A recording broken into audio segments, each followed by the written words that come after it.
It looks like Donald Trump has now turned his attention to attacking Fox News hosts, of all people.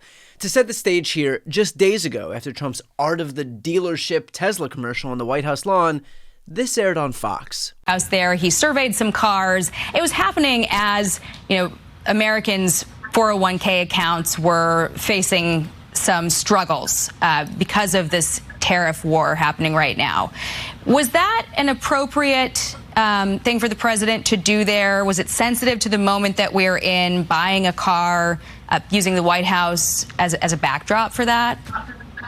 Well, first of all, he's promoting American-made products. I applaud him for doing that. He's not the first president to do that. Most presidents have done something like it in the past. And because Trump has skin thinner than the most delicate strand of silk, he felt the need to weigh in. Posting today on Truth Social, I watched Jackie Heinrich from Fox over the weekend, and I thought she was absolutely terrible. She should be working for CNN, not Fox. Not surprisingly, I later found out that she's a fan of the White House Correspondents Association. So that we're clear, Trump felt the need to attack a host on a network that apparently isn't already groveling enough because she committed the cardinal sin of not aligning herself 100% with everything he says or does. I mean, I'm sorry, but have you ever seen a human being so fragile, so aggressively insecure that unless he gets 100% total, absolute fealty, he will personally attack you? Like, this guy is the president of the United States. How do you become the president and still retain so much insecurity that you feel the need to lash out at a reporter on a friendly network for a week-old story because you're just that incapable of letting even the smallest perceived slight go by without lashing out? And surprisingly, Heinrich is getting backup from at least one colleague who isn't so obsequious that he'll cow to Trump's every move. Brit Hume took to Twitter writing, "I watched her too. She plays it straight, covering both sides of a story, and has certainly played fair with you. You may have a case against some White House reporters, but not Jackie Heinrich." In fact, the optics were so egregious that even Fox's Peter Doocy asked Trump about the tone deafness of hawking cars while the rest of the country is watching their 401ks plummet and costs surge. What is your message, President Trump, buying a new car while there are some folks who will see this clip at home and they are struggling with their retirement accounts down at the moment, uncertainty about work ahead? Well, I think they're going to do great. I think our country had to do this. We had to go and do this. They've taken away, other countries have taken away our business. They've taken away our jobs. I did it initially very strongly against, as you know, China and some others.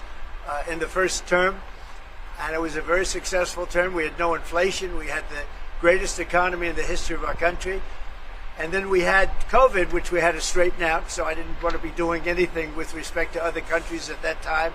And we did a great job with it. We handed the stock market over. It was higher than it ever was. And think of that, higher than it ever was to that point before. And nobody thought that was even possible. We did a great job. But we had the greatest economy in history. This economy, in my opinion, is going to blow it away. But what I have to do is I have to get the workers back. I have to get the factories open. We have 90,000 factories and plants are closed from what you had just prior to NAFTA, which is not very long ago. 90,000, think of it, 90,000 factories and plants are closed from what it was. And it's just not right. So, and we gave it away. Presidents before me gave it away, and I could name every one of them. But they gave it away, and we're taking it back. We're taking our jobs back. And of course, the ultimate irony is that the hill Trump has decided to die on here is that he used the White House South Lawn for a taxpayer-funded commercial to help further enrich not regular Americans, but the wealthiest person on the face of the earth. Wow. That's beautiful. This is a different panel than I've had. Everything's computer. That's beautiful. Wow. When did you buy? Which car are you going to buy? The one I like is that one. And how does this work? And I want that same color. Are you going to put down a credit card? Elon, would you take a personal check from the president? I do it the old. I give checks. Sure. I like checks. I think his credit's good. Do you still have access? I like a check better than this modern system of all of a sudden there's money in your account. Nobody knows. I like signing a check. And in case you had any doubt about the extent to which this was a commercial, here is a photo taken by Getty photographer Andrew Harnick. Trump is quite literally reading from a Tesla sales pitch. You can literally see the prices on that piece of paper. If he was a used car salesman on a lot, this wouldn't look any different. So let's recap here. The market is in freefall. We've officially entered correction territory. Trump himself won't even rule out the prospect of a recession.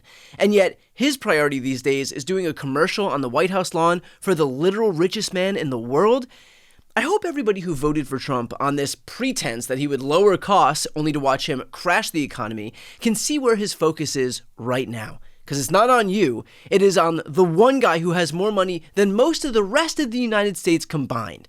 And in case you had any doubt that helping Elon and his stock price were what Trump was trying to do, well, here's Trump quite literally just coming out and saying it. This gets downloaded as well. You can thump your music. You can do it. I just looked at it. I looked at that dashboard. You can do anything. If you buying a Tesla will boost Tesla sales and boost Well, I their hope stock. it does. Look. Was that your goal? I care by doing about this? one thing. When somebody's a great patriot, they shouldn't be hurt. He's a great patriot. He didn't know me from Adam until we met a little bit when I was in my first term, but he came out, he endorsed me very strongly.